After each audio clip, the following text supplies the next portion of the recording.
Hello hello hello everyone जो भी देख रहा है, welcome back to my channel wrestling incarnated.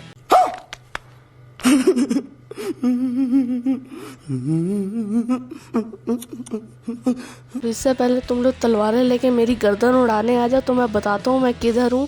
भाई हमारे भी एग्ज़ाम होते हैं, हम स्कूल में ही पढ़ते हैं, हमारे भी एग्ज़ाम होते हैं, तो तब हमें बिल्कुल टाइम नहीं मिलता, तो इसीलिए हम बहुत ज़्यादा लेट हैं, सॉरी। लेकिन कोई टेंशन नहीं है भाई, आई एम बैक। तो टाइटल और थंबनेल देख के समझ तो आई गई होगी कि आज हम रेसलमेनिया बैकलैश पे हम अपनी थोड़ी टिप्पणियाँ देने वाले हैं कि कौन मैचेस में जीतेगा। तो शुरू करते हैं। तो भाई जो पहला मैच जिसके बारे में बात करने जा रहे हैं वो होगा हैप्पी कॉर्बिन वर्सेस मैडकैप मॉस का मैच, जिसमें मुझे थोड़ा सा इंटरेस्ट है। तो इस स्टोरी में मुझे ये अच्छा लगा कि ना मैडकैप मॉस को जब पहली बार वो दोनों आमने सामने आए हैप्पी टॉक में रेसलमेनिया के बाद स्मैकडाउन में, तो अपर हैंड हैप्पी कॉर्बिन को नहीं मिला, अपर हैंड मैडकैप मॉस को मिला। मुझे ये चीज़ बहुत अच्छी लगी पहले स्टोरी की।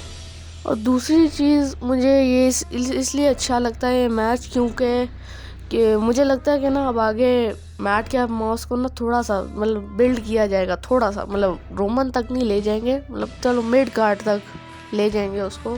मुझे ऐसा लगता है, सिर्फ मुझे नहीं लगता होगा, नहीं मुझे लगता है होगा, लेकिन फ्यूचर किसको पता है। तो अगर इस पर बात करें मेरी टिप्पणी की, तो मेरी टिप्पणी के हिसाब से कि मैडकैप मॉस ये मैच जीत रहा है। ओमास वर्सेस बॉबी लैशली, इंटरेस्टिंग। वही रेसलमेनिया रीमैच, क्या इंटरेस्टिंग।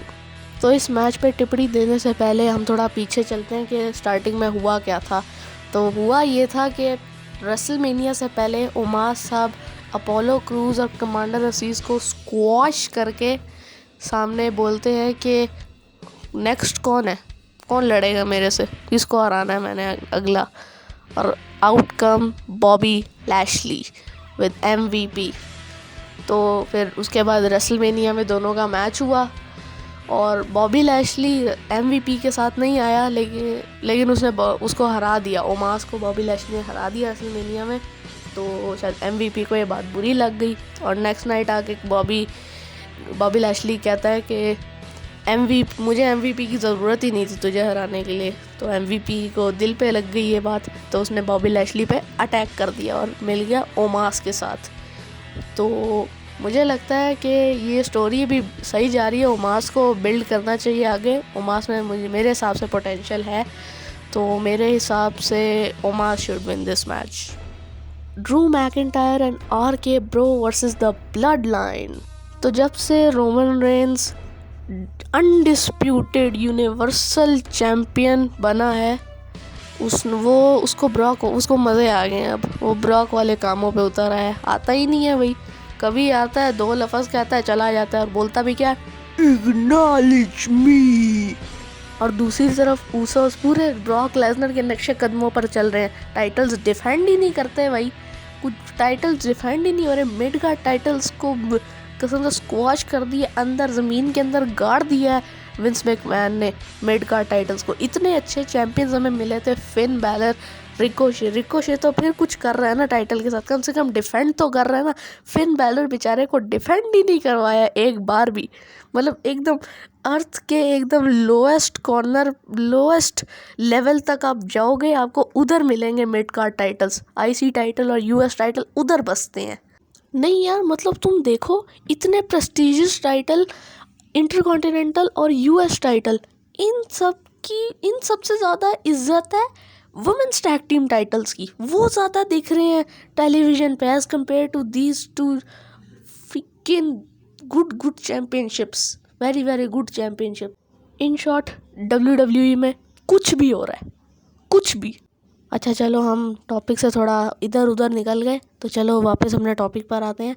अब मेरी प्रेडिक्शन क्या है इस मैच के लिए। मेरी प्रेडिक्शन है कि bloodline will win this match. पता नहीं, लेकिन हाँ, bloodline. Edge versus AJ Styles, more interesting match. तो भाई मुझे लगता है मैंने एज के इस sort of Undertaker type character को मैंने थोड़ा अंडर एस्टिमेट कर दिया। मैं इसको समझ रहा था कोई ये रिकोशे लेवल का होगा, ये तो अंडरटेकर लेवल का निकला। मतलब कि मैं इसको कम समझ रहा था, ये कुछ ज़्यादा ही निकल आया और इसने हरा दिया एज स्टाइल्स को। तो उसके बाद अभी जो हालात लग रहे हैं मेरे हिसाब से, अभी एज के इस फैक्शन को, sort of ministry of darkness को, जिसको एक जजमेंट डे बोलते हैं, इस फैक्शन को और आगे जाना चाहिए। और मुझे लगता है आगे जाके फिन बैलर इसको ज्वाइन कर सकता है। वो उसको बिट्रे कर देगा, एज स्टाइल्स को वो बिट्रे कर देगा। तो या एज जीतेगा ये मैच। यस। एंड नाउ जिस मैच के लिए ये पूरा पेपर व्यू मैं देखूंगा, American nightmare Cody Rhodes versus Seth Freakin Rollins. तो ये स्टोरी स्टार्ट हुई थी अप्रैल 2nd 2022 रेसलमेनिया नाइट 1 से। सेथ फ्रीकिन रॉलिंस डेस्परेटली कुछ सब कुछ करके अपना रेसलमेनिया स्पॉट उसने हासिल किया, लेकिन उसको ये पता नहीं था कि उसके सामने कौन आ रहा है। कुछ को लगा फील्ड, कुछ को लगा गोल्डबर्ग, लेकिन निकला कौन? Cody Freakin Rhodes in front of Seth Freakin Rollins. और अब सेथ फ्रीकिन रॉलिंस रेसलमेनिया में हारने के बाद अपना बयान पेश करते हैं कि उनको पता नहीं था कि कोडी उनका अपोनेंट है, और फिर उन्होंने उसके हिसाब से तैयारी नहीं की। तो अब मुझे रीमैच दो, मैं तैयारी करके आऊँगा और अब मैं हराऊँगा इसको। तो हाँ, यही स्टोरी है इस मैच की। और साथ ये भी कहता है कि ये स्पॉटलाइट छीनता है सबकी। रैंडी को कंग्रेचुलेट करने आया था उसकी 20 ईयर्स पूरे होने पे, ये फिर इसने बीच में उंगली दी उसको कि ये रैंडी तेरी स्पॉटलाइट खा जाएगा, इससे मत मिल, ये कुत्ता है। वैसे नहीं, ये सच ने बोला, मैं नहीं बोला, सच ने बोला। तो अब मुझे क्या लगता है इस मैच में कौन जीतेगा? तो मेरे हिसाब से इस दफ़ा मुझे क्यों लग रहा है पता नहीं कि सेथ रॉलिंस ये मैच जीत जाएगा। क्योंकि नहीं, ऐसे नहीं, क्लीन नहीं जीतेगा, कुछ 9-2-11 करके वो करेगा, कुछ करेगा, कुछ तो गड़बड़ करेगा और वो कोडी को हरा देगा। किसी इंटरफेरेंस से हराएगा या फिर कोई ऐसे रेफ बम्प होगा, मुझे ऐसा लग रहा है इस मैच में होगा कुछ। लेकिन अगर मैच में कुछ नहीं होता तो कोडी जीतेगा। तो नहीं, मेरी फाइनल चलो final Seth Rollins, final decision, Seth Rollins will win this match and we are done. हमने सारे मैचेस पे अपनी विशेष टिप्पणियाँ हमने पेश कर दी हैं। तो I hope you like this video, so like this, comment this, subscribe my channel. So I will missing you very soon. So me going. Okay, bye.